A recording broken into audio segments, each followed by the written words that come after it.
Hello everyone, welcome to this edition of On Deck with Mercury. I'm the Vienna Town Manager, Mercury Payton.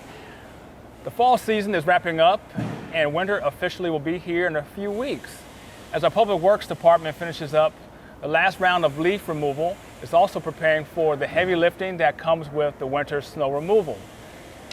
A lot of that prep work takes place right here at the Northside Property Yard here on Mill Street.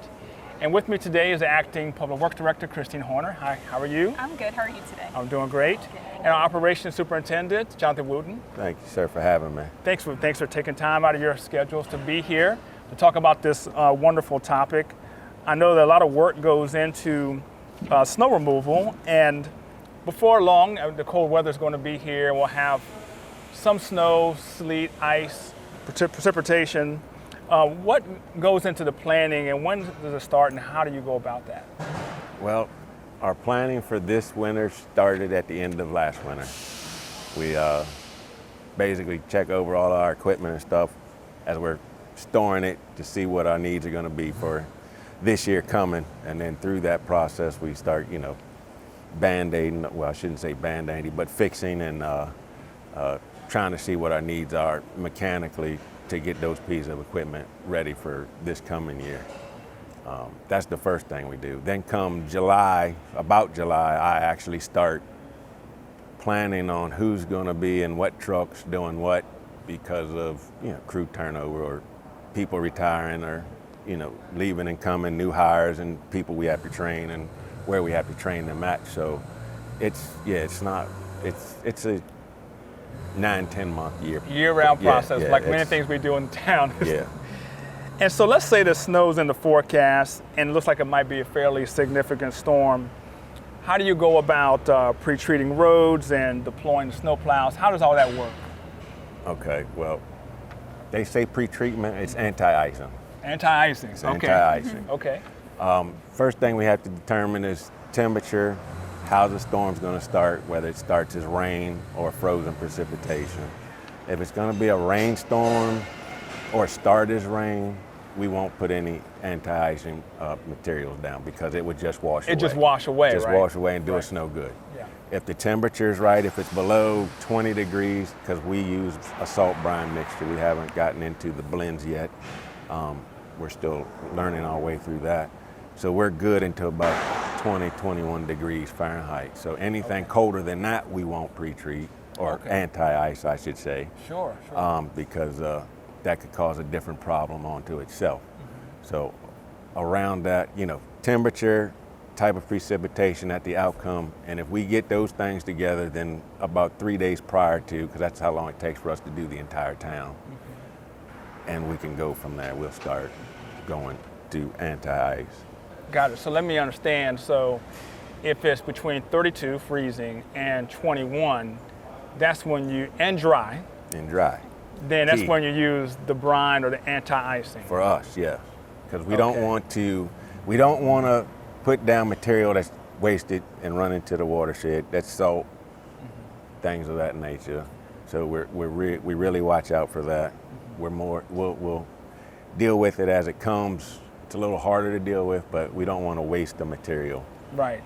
And talking about washing into the watershed, Christine, maybe you have a Sure. little bit of information on that. Yeah, absolutely. As Jonathan was saying, our main goal is public safety and keeping the roads safe. However, the secondary effect is also on the environment. So when we put our pre-treatment down, we're very careful and we're cognizant to do it with the right weather conditions and in the right amount. So when it does rain or melt, we have the minimal amount that we need to going off into our streams.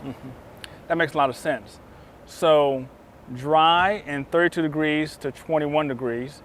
Now, if we have what's called a cold snap, I guess you could say, and we're down to 15 degrees for an extended period of time and it's dry, we don't put the brine down then when it's 15 degrees. No. Talk about that a little bit. Well, from my training and classes I've been in, if it gets too cold, it will actually attract moisture to that little bit, which would cause a icing problem. Okay. Because salt only works to a certain degree anyway. So when it gets below that, then you're just adding water to a very cold. You're looking for an ice skating rink when it gets too cold. Got That's it. what's going to happen. So Got it. it's really questionable when you get down to those colder temperatures if you're not blending, which we don't currently do, to make the temperature further down, then we have to be real careful with the temperatures we apply at. That makes a lot of sense. So how many plows do we have here in the town, and how much ground can they cover, say, in an hour?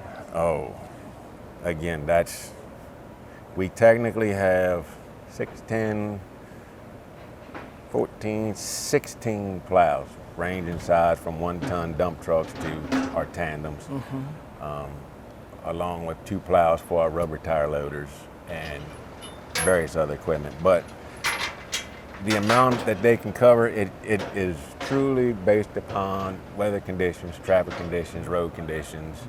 You know, the more people out there on traffic, the slower we go. Visibility of the snow coming how down. fast it's coming down. You know, I mean, Maple Avenue, we put 7 trucks out there, 8 at times.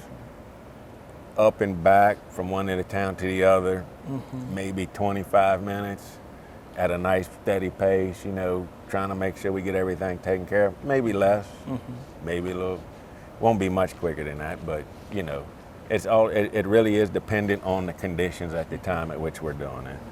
And it, Go ahead. sorry, Go yeah, and ahead, it go can ahead. evolve very quickly too during an event. So it may, we might have to change our pace during it. I know Jonathan and his team are constantly checking the weather Right. to keep up on it and to see kind of the rate at which it's falling. Sure. Talk a little bit about primary and secondary roads. I know that every season we talk about this because the primary roads are like Maple Avenue, and then secondary are somewhere, the residential. Maybe talk about when we give attention to the primary and talk about when we give attention to the secondary and how you deploy the crews at a given time. Okay. Well, primary is always our first, hence the word primary. Right. Maple Avenue, Nutley Street, Kingsley, Tapawingo, Park, Cottage, those throughway streets, Lawyers Road, Beulah Road, those throughway streets that actually lead out of town, the main ones, we're going to be on those until it's under control, basically.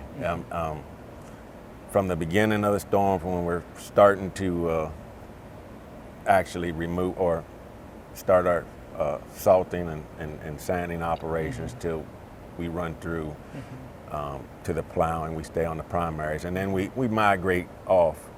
Now there are times, as Christine said, that the storm changes at which we pull everybody back off of those secondaries, and we come back and we're back on it. So it's again, it's a moving target. Sure. Love to say that we just do it and we move on, but that's in an ideal world. So I live in a secondary. Yes. So the storm may start maybe a few hours and you're on the primaries and may not see anything. That's not a problem. No. That's the kind of the strategy is to get to the primaries.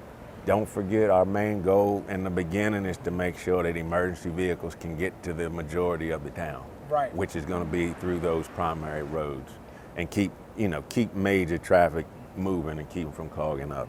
And we do that, and then from there we move to the secondary. So that makes a lot of sense. Now, I know that a lot of these efforts we're talking about, particularly the one we're just talking about with the primaries and the secondaries, and it's tough to get to the secondary sometimes because of the rate of snow and all that. So they can't work 24 hours. So talk a little bit about how the shifting works, where we have crews on for, I think it's 12 hours, 12 on off. Talk a little bit about that strategy. Yeah, so when we get, notice, well, the weather says we're going to have a winter weather event, I get with my other supervisors and shift leaders there, and we decide on what our best course of action is. What do we think we need to start a shift at, because our shifts run from noon to midnight and midnight to noon.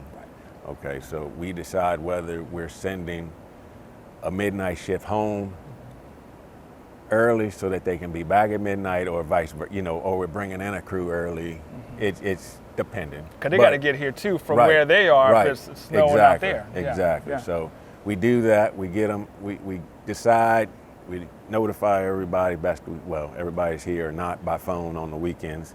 And we basically bring them in at that point. If it's a shorter storm, we don't think we need to stay overnight, then we won't worry about hotels. If it's ones that going to be a while, then we start looking to reserve hotels and stuff and making sure that everybody has a place to stay so that they're back for their next shift, so we can continue to keep fighting them. Right, and we feed them and all that. Yes. We have arrangements with local restaurants that are generous enough to accept our meal tickets, and it's worked out really well the last 10, 12 years. That's so, great. yeah. That's great. Anything the residents can do to help the process while we're out there? My biggest thing would be, stay at home. Stay at home. Mm-hmm. The less traffic, the easier it is for us to get around.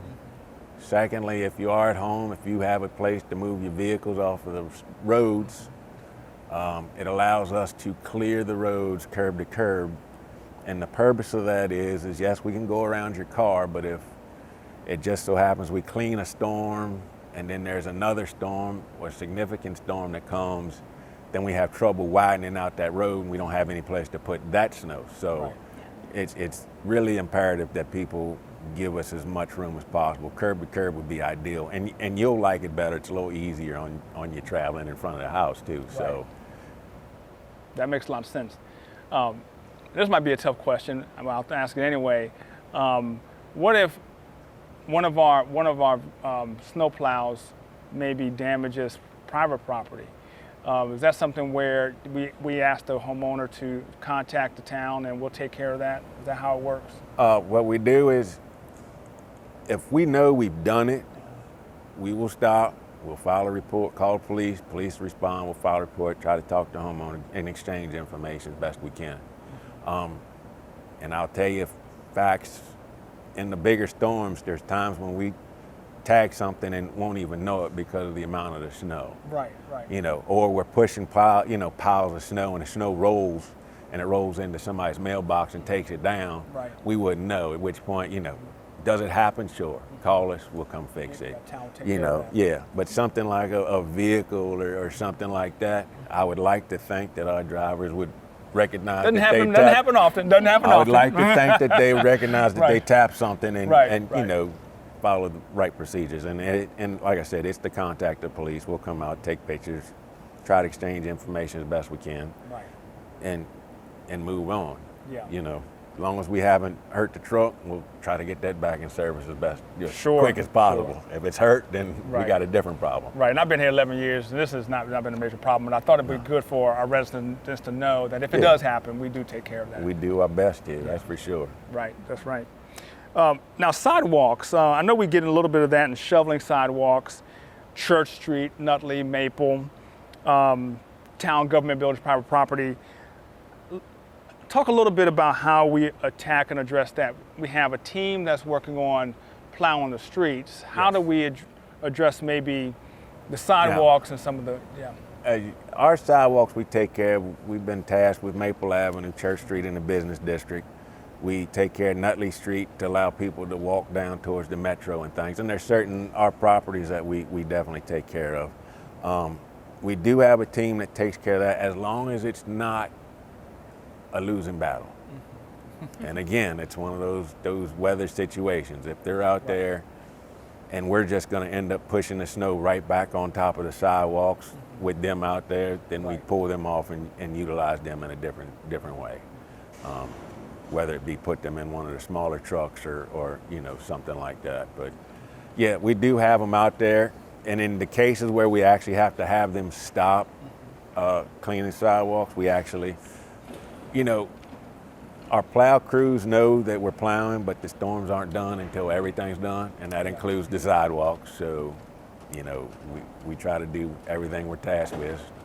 It may be 2 days later, but you got to understand it's the same people shoveling the sidewalks are the same ones that are cleaning the streets. So, it takes us time, but we'll get there. Right.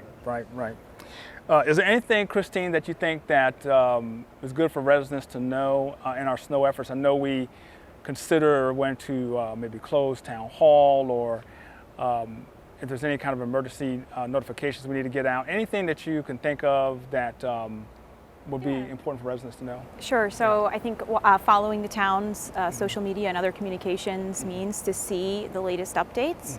We do our best to always try to get sanitation collected that day. However, their safety is our first priority. Right. So if it's unsafe to send out the sanitation trucks, we make that decision and we kind of work with the storm in that. We do our best to get it the next day if we're unable to get it because we know it's an important priority. Right, that's a good point about the sanitation, because we have our schedule and the snow, you never know when it's going to happen. And just like Jonathan just mentioned, the same crews are doing the shoveling or doing the snow plowing. Well, the same ones doing the snow plowing, also the sanitation crews as well. So, it may even be a day where it's maybe somewhat clear, but they've been doing a lot of snow plowing for maybe 12, 24 hours. Mm-hmm. It may not be safe for them to do the sanitation work as well. So we try to get to it the next day, but we do our best to work with the situation, but we appreciate the patience if we're unable to get to it. Sure, that's a good point. That's a good point. Anything else that's good for our residents to know? To cut back on the complaints of us plowing in your driveway, which is gonna happen. If we plow your street, your driveway's gonna get plowed in. But if you're standing on your front, the front of your house looking at the street and your driveway's there, if you always pile your snow when you shovel it to the right side of your driveway. To the right of our driveway, okay. So when our plows come through, hopefully they will kind of empty out, so it'll just be a little bit versus a whole lot. Oh, and then okay. pick up the big pile down and kind of drag it down the street. Little secrets, okay, because I've been putting them to my left and to right, so now well, if you put I'll put it to the right. If you can manage to put most of it all to the right, and actually if you can go down, it's a whole lot of different things. But yeah, you gotta tell me some of these secrets. Hopefully the plow will empty out enough to where it's not putting a whole big windrow in your driveway, and then pick up the majority of it. But that makes sense though, as I think about it, because if it's coming right to left, then if I put it to my left, they may put it right in front. They'll push it right back. I see, but if I put it to the right of my driveway, they'll push it out. You're welcome. Little nuggets, That's right. Well, thank you so much, both of you, for taking your time out to share with the residents. I know it's very important to them to know how they can assist in the process and even understand how we do what we do, because everything that we do is for the residents. So I really appreciate that. So thank you. All right, thank you. Thank you so much, Mercury. All right. Well, that's it for today. We really appreciate you all taking time to hear from us about how we do snow removal. The Public Works team, they work very, very hard to make sure that life is easy for you to get in and out of town and to enjoy all of our amenities. So thank you for watching, and we'll see you next time for On Deck with Mercury. Thank you.